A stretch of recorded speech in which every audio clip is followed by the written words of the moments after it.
Hello, my dear friends. It's so nice to see you again in Tivora Land. I have a very special story just for you. A magical adventure that I'm sure you will love. Sit back, relax, and enjoy the story. And don't go too far, because I'll be waiting for you at the end. Today, we're going to jump into a really charming story that, believe it or not, has a huge lesson packed inside. We're heading to a magical place to talk about the garden in Tivora Land. So, picture this, a super bright, colorful forest called Tivora Land. We're talking trees with glowing leaves, a warm breeze, birds singing. You get the idea. It's a happy, peaceful place, and it's the perfect spot for our story to kick off. Now, at the heart of this whole story are three friends. They're all very different from each other, and the personalities are actually the key to everything that's about to happen. So let's meet them. First up, we've got Rico the Fox. This guy is the life of the party, just buzzing with energy. He's always excited, and he absolutely loves to talk about all of his big ideas. Then there's Bibi the Bunny. She's the complete opposite, you know? She's really kind and gentle, and her mind is always on how she can help the people around her. And rounding out our little group is Tomo the Turtle. Now, he's small and he moves pretty slowly, but don't let that fool you. He's incredibly wise and really, really thoughtful. He sees everything. Okay, so our three friends meet up every morning under this huge oak tree. It's their spot. But on this one beautiful sunny morning, Bibi shows up with this little spark in her eye. She has an idea. She points over to this empty little patch of land nearby and lays out her amazing idea. What if they built a community garden? You know, a beautiful spot filled with flowers that everyone in Tivora Land could enjoy. And wow, everybody loves this idea. Rico, of course, is totally thrilled. Even the super wise Tomo agrees it's a fantastic plan. And the excitement is just contagious. Pretty soon, squirrels, birds, and even a shy little hedgehog come over, all ready to help out. The energy is amazing, right? Everyone's ready to grab a shovel and get to work. But just as they're about to start, the whole vibe just shifts. And it all comes down to Rico and his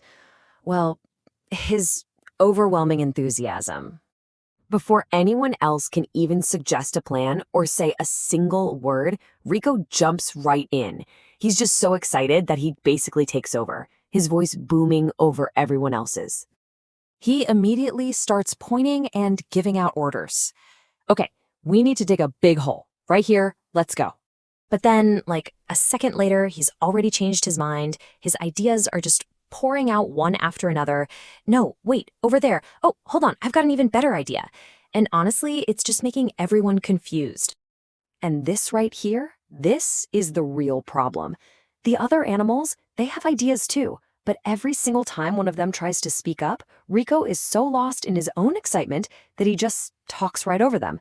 He's not trying to be mean, but he's silencing everyone. And what happens when no one feels like they can be heard? Well, they stop trying. That amazing, buzzy energy from just a few minutes ago, it just vanished. Everyone went quiet. So what do you get when you have a brilliant idea but a total breakdown in communication? Well, the project comes to a screeching halt, and you get the garden that wasn't. I mean, you can see exactly where it all went wrong, right? Step 1, they had a great idea. Check. But they totally skipped step 2. Instead of a conversation where everyone shared their thoughts, it was just one voice. And that crucial step, the collaboration, it just never happened. And the scene becomes, well, it's kind of sad. The group that was so excited is now just standing there, totally silent. Bibi is looking down at the ground, clearly disappointed. And Tomo, our wise turtle, he just tucks his legs in and waits because he knows nothing can happen like this. So after all that excitement, all that potential, nothing. The beautiful garden they all dreamed of is still just an empty patch of dirt. The story kind of leaves us hanging there, doesn't it? The friends are at a standstill, the project is dead in the water, and it's the perfect time for us to step back and think about what's really going on here. And that brings us to the real heart of it all. The story doesn't just hand us the answer, it wants us to think about it. When you think about Rico's big, loud excitement and Bibi's quiet, thoughtful idea, what could they have done differently? And maybe more importantly, how can we in our own lives make sure that every voice, loud, quiet, and everything in between gets a real chance to be heard? That's the real lesson from the garden that never was. So, our story picks up the morning after, well, after something went wrong. The animals are all gathered, but things are quiet, a little tense. The flower baskets are full, the soil is all ready to go. But the garden, it's completely unfinished. You just have to wonder, what happened here?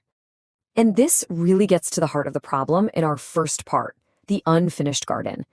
The scene is totally set for something beautiful, but everything is just stopped.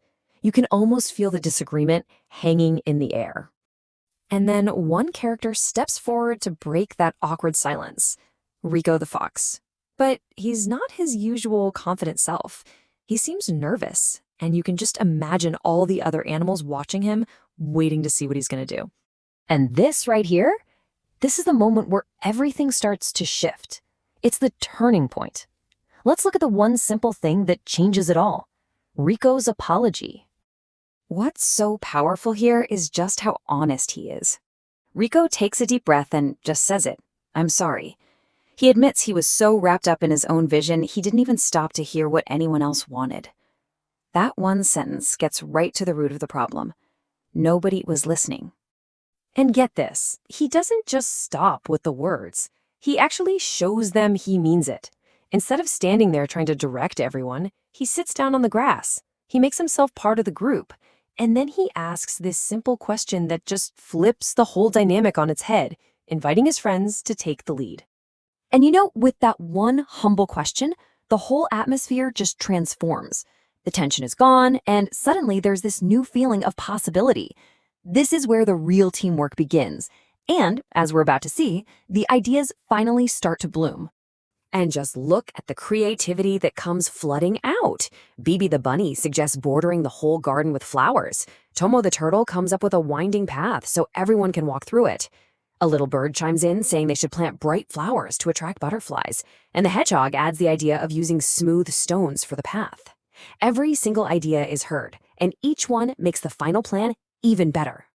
So here's the thing that's so crucial. It wasn't just another brainstorming session, it was a total change in how they communicated. The day before, it was one animal talking at everyone. This time, it was a real conversation. Everyone got to contribute, and maybe more importantly, everyone felt like they were actually heard. Now that they have a shared plan they all actually believe in, it's time to get to work. Let's see how this new respect turns into action as they start building it together. And look at this teamwork. It's like a perfect little orchestra of skills. Rico uses his strength to dig the holes, Bibi has a gentle touch, so she plants the flowers, and Tomo carefully arranges the stones to make that beautiful path. They're not just working next to each other anymore, they're truly working with each other. And the result of all this listening and teamwork? Oh, it's pure magic. The garden becomes one of the most beautiful spots in all of Tivora Land. It's just so vibrant and full of life, and it belongs to every single one of them. The butterflies dancing around are like the perfect final touch. So what's the big takeaway from all of this? That brings us to our final and maybe most important section, the listening lesson. As they're all standing there, just admiring what they've built, Rico shares this big realization he had. And it's such a simple but powerful idea. Yeah, talking and sharing your own thoughts is good. Of course it is. But taking the time to really, truly hear what other people have to say, he realizes that's even better. It was the key that unlocked everything. And then wise old Tomo the turtle just sums it all up perfectly with his beautiful thought. He connects the process, the listening, directly to the outcome, creating something wonderful. It's not just about avoiding a fight. It's about building something way better than any one of them could have ever done alone. At the end of the day, it really all boils down to this. This is the simple truth the animals of Tivora Land learned. It's the foundation of good teams, strong communities, and for sure, great friendships. The story doesn't just end with a pretty garden, though. It ends with a real, lasting change. That little spot under the oak tree became their special place, a happy place where everyone knew they could go, not just to talk, but to actually be heard. And that leaves us with a final thought to chew on. The animals created a magical garden. It really makes you wonder, doesn't it? What amazing, beautiful, or important thing could you create at your job, at home, or with your friends just by taking the time to truly listen? Okay, so here's our friend Rico the Fox. He was looking at the new garden he was making with all his friends. But as he looked around, he tilted his little head. Something just felt a little off. First, he looked at the ground, and oh my, it was all messy. Not smooth and flat like a garden should be, It was all lumpy and bumpy. And then he saw tiny little holes dug in the dirt. But they were in the silliest spots. Nope, that wasn't where the pretty flowers were meant to be planted at all. And the flowers themselves? Well, all the pretty little flowers were still just sitting in their baskets, waiting and waiting to be put in the ground. The garden wasn't finished. So Rico walked over to his friends. They were all sitting quietly under a big, spotty mushroom. He used his softest voice and asked, "Why did we stop working?"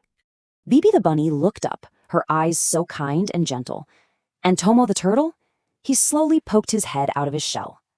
It was time for a very quiet talk. Bibi's voice was super soft, almost like a whisper. She said, "Oh, Rico, we really wanted to help, but every time we tried to share our ideas, well, you didn't listen." Oh. Rico's fuzzy ears twitched. He had no idea his friends felt that way. Then, wise old Tomo the turtle spoke. His voice was slow and calm, like a little stream. "You know, Rico," he said, "sometimes talking is easy." Rico looked at the bumpy, messy garden. Then he looked at his friends' sweet faces. And as he thought really hard about what they said, it was like a little light turned on inside his head. Oh, he was starting to understand. Tomo was so right. Talking, well, that's the easy part, isn't it? Just letting all your ideas tumble out. But listening? Listening is different. That means being quiet and being patient and really, truly hearing what your friends are trying to tell you. Rico's mind went back to earlier in the day. Oh, he remembered now. He remembered getting so excited about the garden that every time Bibi or Tomo started to share an idea, he talked right over them without even letting them finish. He looked at his friends, and his voice was very small. "I thought I was helping, but maybe I just talked too much." But Bibi just smiled a warm, bunny smile, and Tomo nodded his wise head. "Oh, Rico, it's okay. We all make mistakes," they said. "What matters is that we learn from them." And just like that, everything felt okay again. It felt warm and happy. This wasn't the end of their garden day at all. Nope, it was a brand new start. So Rico took a deep breath and thought for a quiet moment. Then he stood up, looking ready. "I really want to fix this," he said to his friends. "But I can't do it without you. I need your help. And this time, I promise I will listen to every single idea." And now, as you're getting sleepy and drifting off, think about this for a little bit. Who is someone that you just love to listen to? What wonderful, amazing things do they say? Sweet dreams. So sit back, relax, and enjoy the story. And don't go too far, because I'll be waiting for you at the end. Did you learn from this story? Let me think. Can you tell me what you understood? I understood about friendship. Would love to read your answers, so don't forget to write them in the comments. See you next time. Goodbye.